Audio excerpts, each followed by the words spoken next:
Good afternoon. Thank you all for joining us here at the headquarters. We want to go over some of the recent incidents that have occurred on Lady Bird Lake, the hike and bike trail, talk about personal safety, and then talk about some of the plans the police department is putting in place effective tomorrow to address these issues. As you all are aware, back on August 22nd, we had a female victim that was jogging over at the Austin High School track around 5 a.m. She was grabbed behind from a suspect in a bear hug grab, and thankfully was able to struggle and get away from her victim. She was able to struggle and get away from the suspect in that case. He did in fact put a cloth over the victim's mouth during this assault. The suspect in this case was described as a white male in his mid-40s, between 6 feet, 6'2". He was a medium build, 215 pounds, with broad shoulders, tan skin, and unkempt, length, medium brown hair.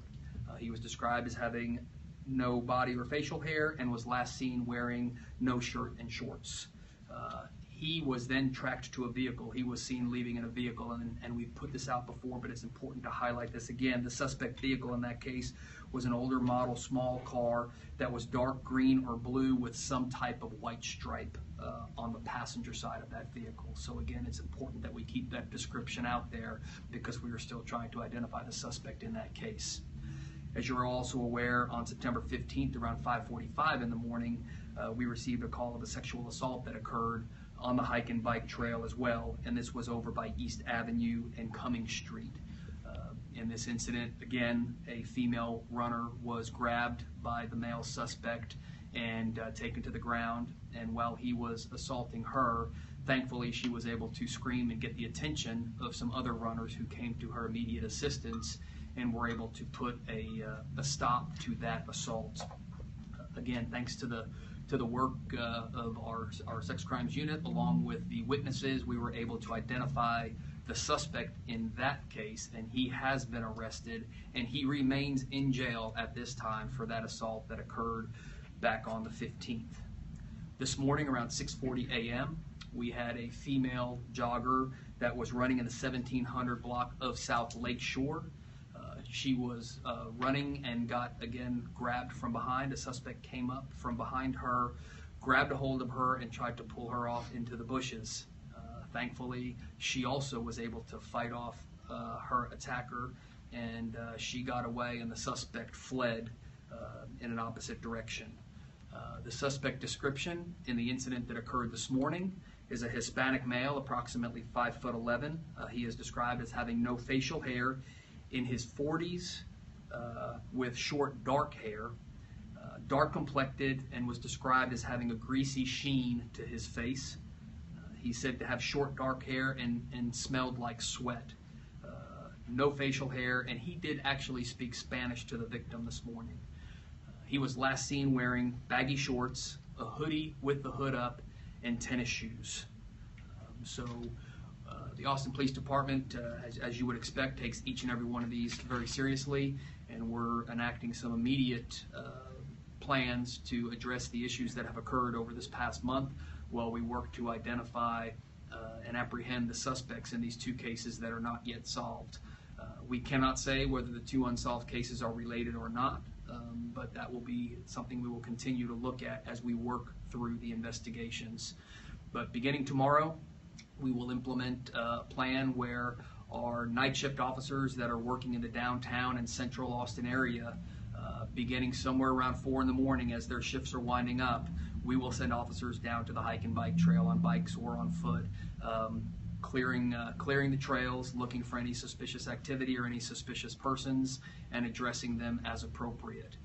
As their shift ends and as the day shift comes on, beginning in the 5 and 5:30 hours, they will immediately report to the trail, and they will go out and they will perform patrols around the entire trail, both the Lady Bird Lake hike and bike trail as well as the Zilker Park trail.